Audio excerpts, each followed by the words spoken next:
혹시 기아의 과일이라는 말 들어보셨나요? 고대 폴리네시아인들이 부르던 이름인데요.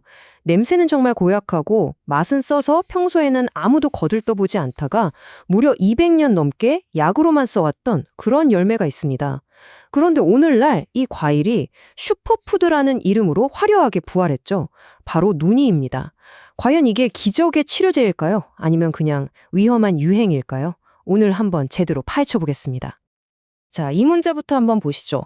화면에 19억이라는 숫자가 보이시죠? 이게 뭘 의미할까요? 이게 바로 불과 몇 년 전인 2014년에 전 세계에서 과체중으로 분류된 성인의 숫자입니다. 19억 명.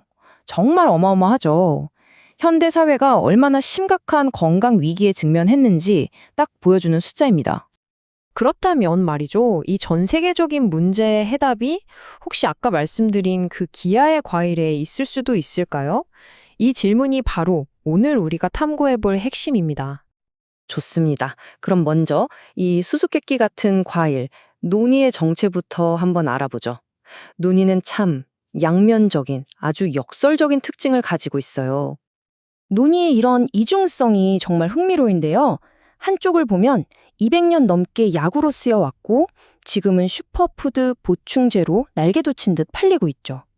그런데 다른 한쪽을 보면 썩은 치즈 같은 냄새, 맛은 끔찍해서 기아의 과일이라고 불렸다는 거예요. 정말 먹을 게 없을 때나 먹었다는 거죠. 이처럼 뛰어난 약효와 끔찍한 혐오감, 이 두 가지가 공존하는 게 바로 논의의 미스터리입니다. 이게 그냥 하는 말이 아니고요. 실제 연구 자료에서도 노니의 맛과 향을 이렇게 표현하고 있습니다. 쓰고 떫은 맛에 아주 강한 썩은 냄새까지 난다. 아니, 이렇게까지 먹기 힘든 걸 대체 왜 약으로 썼을까요? 그 비밀을 풀기 위해서 이제 노니의 속을 한번 들여다보겠습니다. 자, 지금부터는 우리가 과학수사관이 되는 겁니다. 논의 안에 숨어 있는 화학적인 단서들을 하나하나 찾아내서 그 효능의 실체를 추적해 볼 거예요. 자, 논의 식물 내부의 증거 파일을 한번 열어보죠. 과학자들이 뭘 찾아냈냐면요. 무려 200가지가 넘는 생리활성 화합물, 그러니까 파이토케미컬을 발견했습니다. 이름들이 좀 어렵죠. 쉽게 말해서 항산화 효과가 탁월한 플라보노이드나 식물 뿌리에 주로 들어있는 안트라퀴논 같은 좋은 성분들이 가득하다는 겁니다. 바로 이 친구들이 논의의 건강 효과를 만들어내는 주요 용의자들이라고 할 수 있겠습니다. 자, 그럼 이 용의자들이 우리 몸속, 그러니까 세포 수준에서는 구체적으로 어떤 일을 벌이는지 실험실 결과를 통해서 한번 살펴보겠습니다. 특히 대사 질환과 관련해서 어떤 증거들이 나왔을까요? 첫 번째 타겟, 바로 비만입니다. 과연 노니가 체중 관리에 도움이 될 수 있을까요? 동물 실험 결과를 보니까 꽤 흥미롭습니다. 고지방 식단을 먹인 쥐한테 노니 주스를 줬더니 체중이랑 지방 조직이 줄었고요. 심지어 노니 잎 추출물은 전문 비만 치료제랑 비슷한 효과를 보이기도 했어요. 아니, 원리가 뭘까요?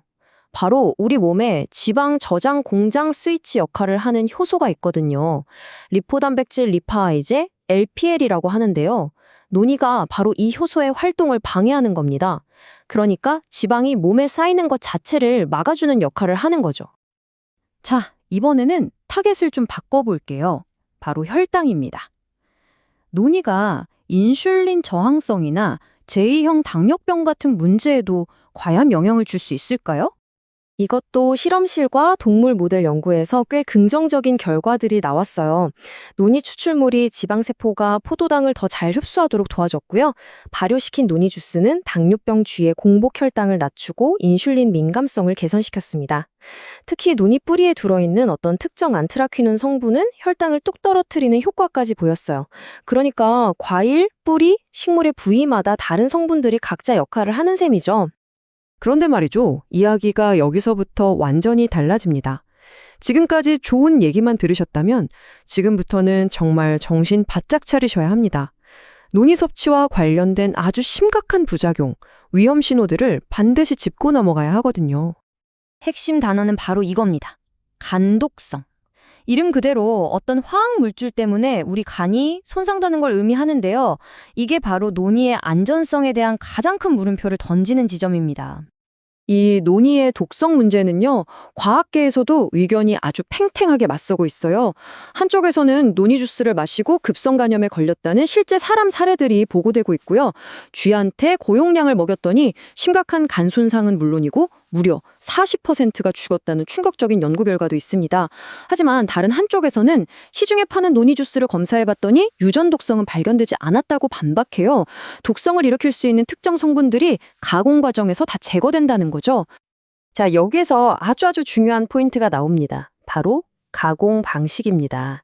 이 가공 방식이 독성 화합물을 제거하거나 아니면 그 활동을 멈추게 하는 핵심 열쇠일 수 있다는 거죠. 전통 방식과 요즘 상업적으로 파는 제품의 안전성이 왜 다른지에 대한 실마리가 바로 여기에 있을 수 있습니다. 자, 이제 모든 증거들을 테이블 위에 올려놓고 논의에 대한 과장된 소문과 진짜 과학적 현실 사이에서 균형을 잡고 최종 결론을 한번 내려보겠습니다. 자, 사건 파일 최종 요약입니다. 결론부터 말씀드릴게요. 첫째, 논의에는 분명히 우리 몸에 좋을 수 있는 유용한 화합물이 잔뜩 들어있습니다. 이건 사실이에요. 둘째, 하지만 지금까지 나온 긍정적인 증거들은 대부분 동물 실험, 그러니까 실험실 데이터에 머물러 있다는 한계가 있습니다. 셋째, 그리고 이게 가장 중요한데 사람과 동물 모두에게서 보고된 간독성 사례는 절대 무시할 수 없는 심각한 안전 문제입니다. 그래서 최종 결론은 뭐냐? 논의의 효능과 안전성을 확실하게 증명하려면 사람을 대상으로 한 대규모 연구가 결정적으로 부족하다. 바로 이겁니다. 결국 논의는 미래의 신약이 될 수 있을까요? 아니면 그저 자연에서 온 건 다 안전하다 라는 우리의 착각을 깨주는 강력한 경고로 남게 될까요? 아직 정답은 없습니다. 다만 한 가지는 확실합니다. 무언가가 좋다고 해서 무작정 믿기 전에 그 빛과 그림자를 모두 꼼꼼히 살펴보는 지혜가 필요하다는 것, 바로 그 점입니다.